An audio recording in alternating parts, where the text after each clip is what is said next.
Good morning. I am going to do a light makeup tutorial for you today. I actually did a poll on Twitter, which was fun, to see if knew I was filming a tutorial today, so I asked you guys if you wanted to see like a daily light makeup look or something more dramatic for evening. And right now, the light makeup look is at 53%, and the dark makeup is just right behind it. So I'm going with light makeup because that one won the poll.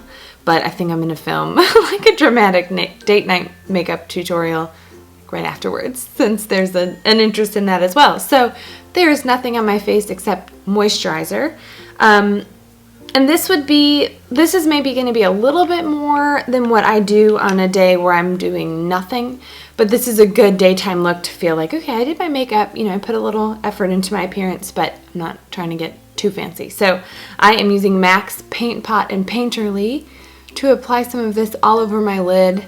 My lids are pretty transparent. You can see a lot of the veins and the unevenness on them, so you can see the difference right there. It just evens it out. This is a great base for eyeshadow if you're going to apply eyeshadow, but if you're not, it can just be sort of an eyelid evening product. So that is MAC's Paint Pot and Painterly, and then I will dust a little bit of the MAC Studio Fix Powder Foundation just over top to take the edge off of how sticky that is. In a good way. It's sticky and then it makes eyeshadow really effective, but I don't want my eyeshadow to stick too dark, and I'm picking up Urban Decay's Naked. So, you know, there's the Naked palette, the Naked Basics, Naked 2 Basics, which is my all-time favorite. I think there's a Naked 3, isn't there? This is just the shade Naked. So there's one thing Urban Decay has mastered, it's being naked. There's a tweetable for you. So I'm just putting this in my crease, spending a good deal of time blending it in. I just want to add a little definition without it looking like I'm wearing a ton of eyeshadow. Next, I'm grabbing the Urban Decay 24/7 Glide On Eye Pencil in Mushroom, right? Yes, Mushroom. I'm just doing a line right on my upper lash line.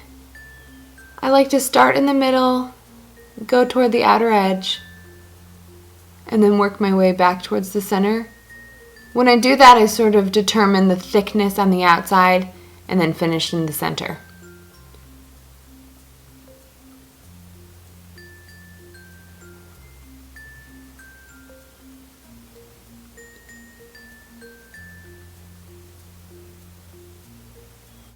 So what I like about that mushroom color is it has a little bit of iridescence in it, so it's not like a matte heavy line, but it adds definition to your lash line. So next I'm going to start applying mascara, and I always spend a good deal of time on this. It's just I like to wear a good deal of mascara to make my eyelashes look pretty.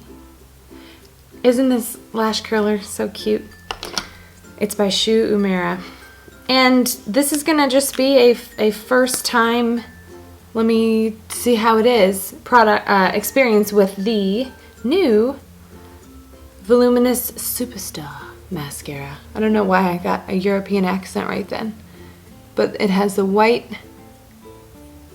primer. And you know what I'm gonna do? I'm gonna live on the edge. I'm applying the primer, and then next will be the black mascara, but I am gonna throw a little bit of lash fibers in there. These are the Cherry Blooms lash fibers.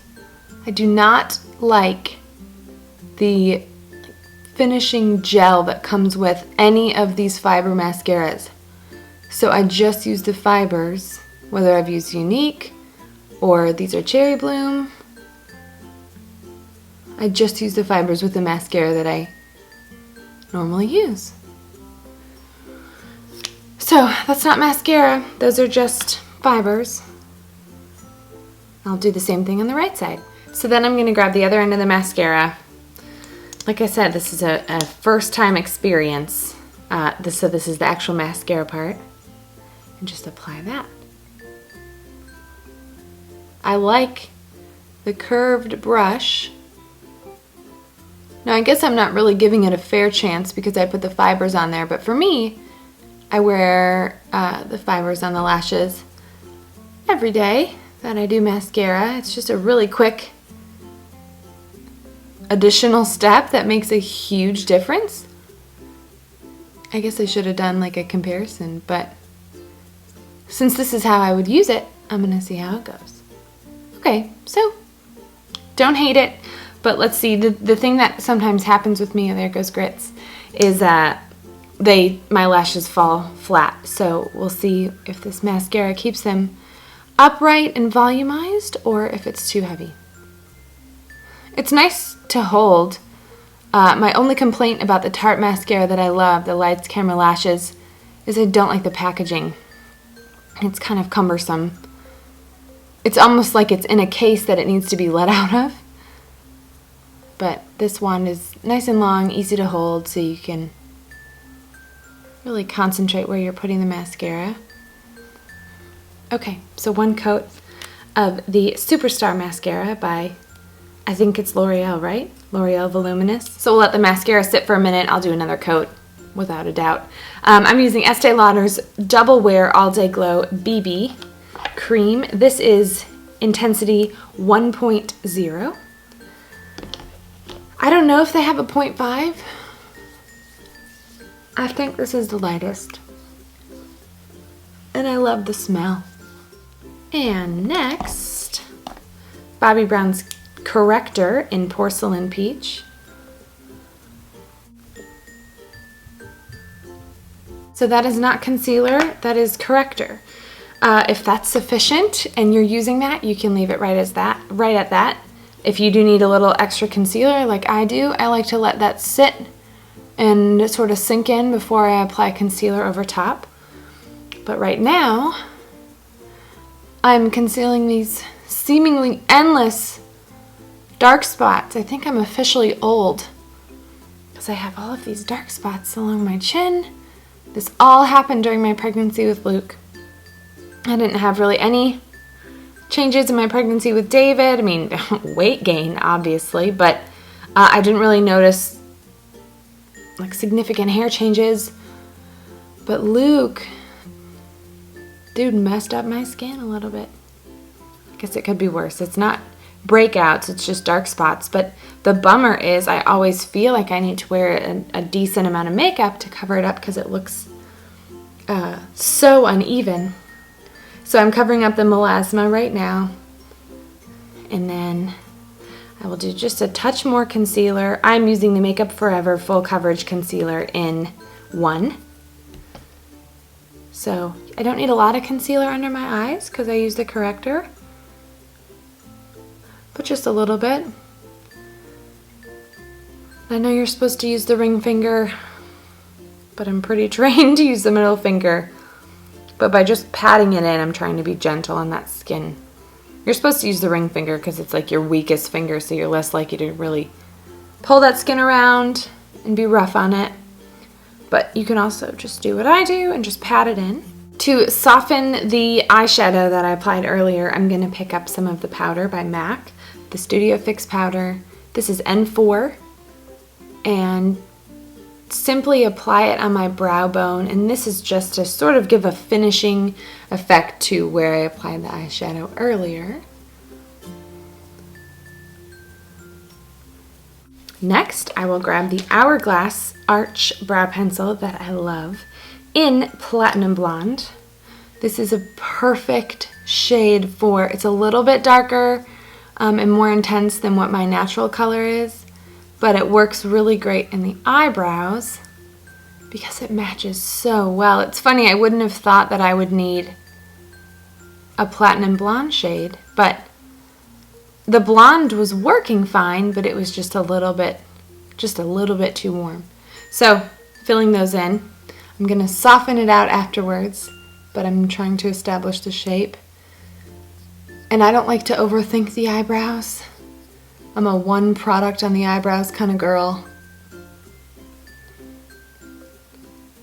And I'm just sort of adding a little bit more thickness and filling in the shape because my eyebrow hairs are rather sparse. So once I've got the shape drawn in there, I open the other end and there's a spoolie on there. And that helps soften any of the strokes that you can see from using the pencil. So I'm not necessarily brushing my eyebrows in place because they're not long enough to get out of place, but it softens the pencil look. So at this point, I'm going to do one more final coat of mascara. The thing about these double-ended is I never know which, I forget which side the actual spoolie is on. Let's add a little contour to the face, shall we? This might seem overkill for an everyday look, but this Pixie by Petra, what's it called? Shape and Shadow Contour Powder is so great. So I'm a big fan of the Mascara Cosmetics 3D foundation, but if you want to stick in the powder realm, this Pixie powder is the perfect neutral. It's not a bronzer. It's not too warm like bronzers can be. It's a contour. So I'm not using a really tightly packed, normally if I want like a pretty detailed contour, I'll use a brush like this where I can really focus on where the product's gonna be. But I mean, good gracious, I don't really need to contour anyway. So I'm just using a tightly packed Sonia Kashuk, what number is this? 24, just to add a little bit of definition under my cheekbones. And I mean, I'm barely touching around the corners of my forehead. And all I'm doing in here is just pressing in and then pulling up. I don't need a lot of product. And then going along my jawline. And I cannot be bothered to contour my nose on a casual day. I know that contouring in general might seem overkill, but oh well. So, Tarte's Blush in Epic. This is a tiny size. This is the standard size. I got this in one of their holiday kits. They kill holiday kit time. I just can't stop gushing over everything they're offering right now. And just putting a little bit of this right on the apples of my cheeks. The thing I love about these Tarte Amazonian clay blushes is a little goes a long way. So I have barely made a dent in the ones that I've even used on the daily. For lower lashes, I'm using the Clinique Bottom Lash. I don't like to put any eyeliner, eyeshadow, or anything on my lower lashes on super casual days because I can pull my eyes down a little bit. So just a little bit of mascara to balance the whole look out. And a little, like one little swipe, and then you're done. So the final step for me is to use Tarte's Smooth Operator Setting Powder. This is a loose powder. If you don't like a matte look, just leave it from here. The BB cream delivers like a nice dewy glow. You can probably see a little bit of the shine in the light. I prefer a matte look, and I'm usually pretty warm and active during the day, so I can count on my skin sort of warming up and getting like a touch glowy by midday. So I'm using some of this Smooth Operator just to matte everything out. It is translucent, so it doesn't add any color.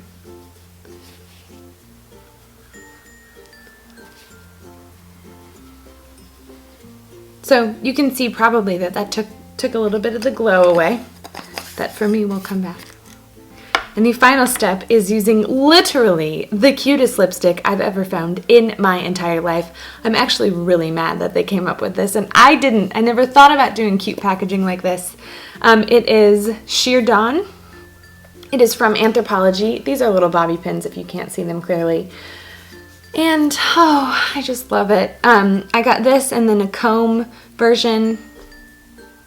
So cute. I saw them and was like, oh, I must own that. It was kind of overly dramatic. But it's a sheer lip color, which is good for day-to-day look. Super hydrating. nice soft pink. Again, I do hope you enjoyed it and you learned something. If you want to see any other makeup tutorials, you can find those on my YouTube channel or on my blog, thesmallthingsblog.com.